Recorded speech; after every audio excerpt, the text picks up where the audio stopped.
History ടിപ്സിൻ്റെ പുതിയ എപ്പിസോഡിലേക്ക് എല്ലാവർക്കും സ്വാഗതം. LPUP എക്സാം റിലേറ്റഡ് ആയിട്ടുള്ള പ്രീവിയസ് ക്വസ്റ്റ്യൻസിലൂടെയാണ് നമ്മൾ പോകുന്നത്.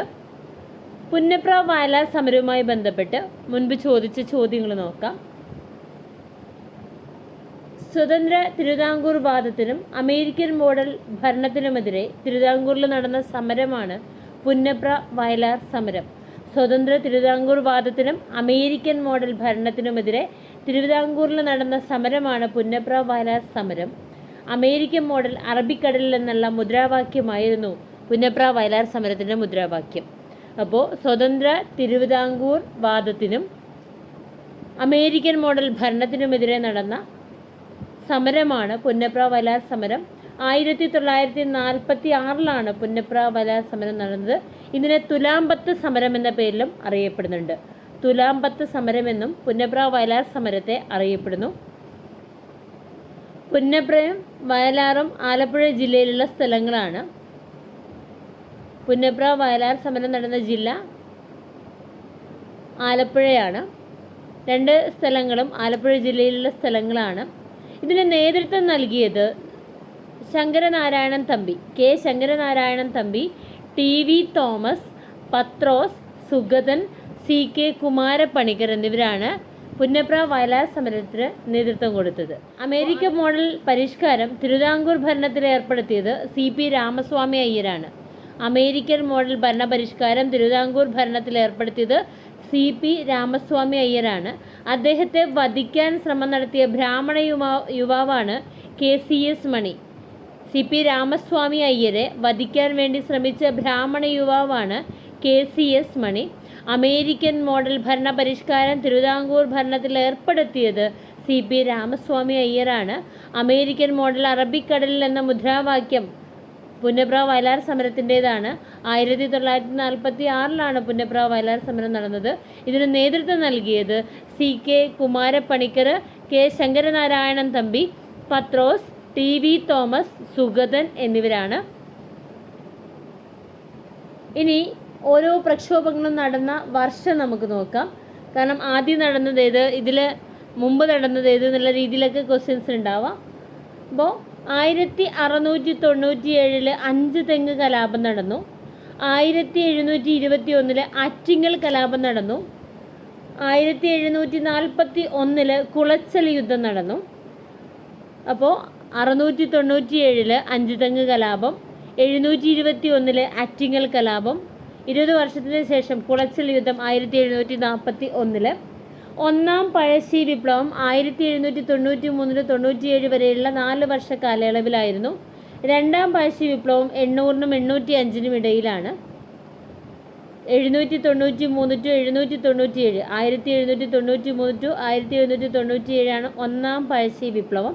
രണ്ടാം പഴശ്ശി വിപ്ലവം 1800 മുതൽ 1805 വരെയുള്ള കാലഘട്ടത്തിലാണ്. കുറിച്യ കലാപം 1812. ചാന്നാർ ലഹള 1859 1859 തളിക്ഷേത്ര പ്രക്ഷോഭം 1917 പൗരസമത്വ പ്രക്ഷോഭം 1919 വൈക്കം സത്യാഗ്രഹം 1924, ശുചീന്ദ്രം സത്യാഗ്രഹം 1926, ഗുരുവായൂർ സത്യാഗ്രഹം 1931-32 കാലയളവിലാണ്. ക്ഷേത്രപ്രവേശന വിളംബരം 1936. ക്ഷേത്രപ്രവേശന വിളംബരം 1936. അപ്പോൾ ഒന്നുകൂടി നോക്കാം.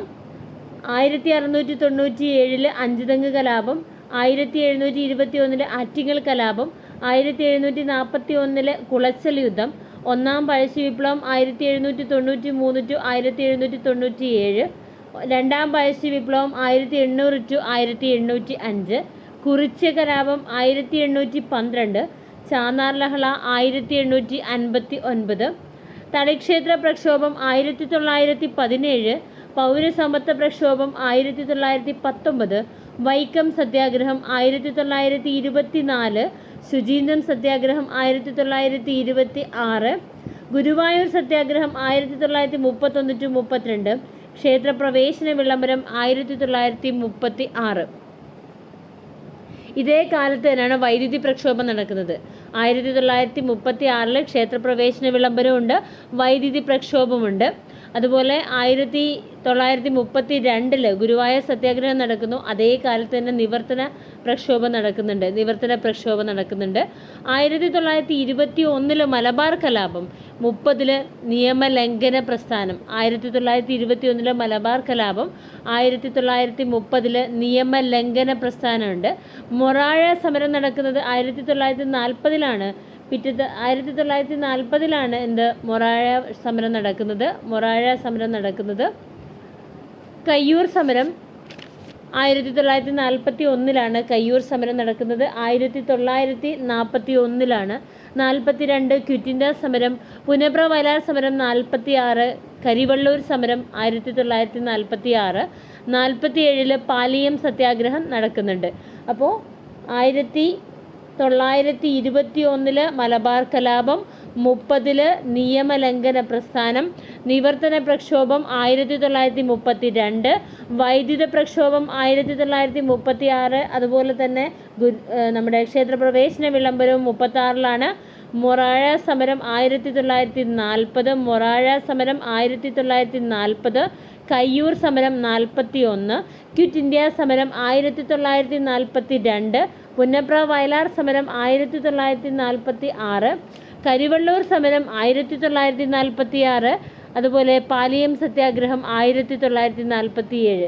ഇത്രയുമാണ് പുന്നപ്ര വയലാർ സമരവുമായി റിലേറ്റഡ് ആയിട്ടുള്ള കാര്യങ്ങൾ പറയാനുള്ളത്. Okay, thank you.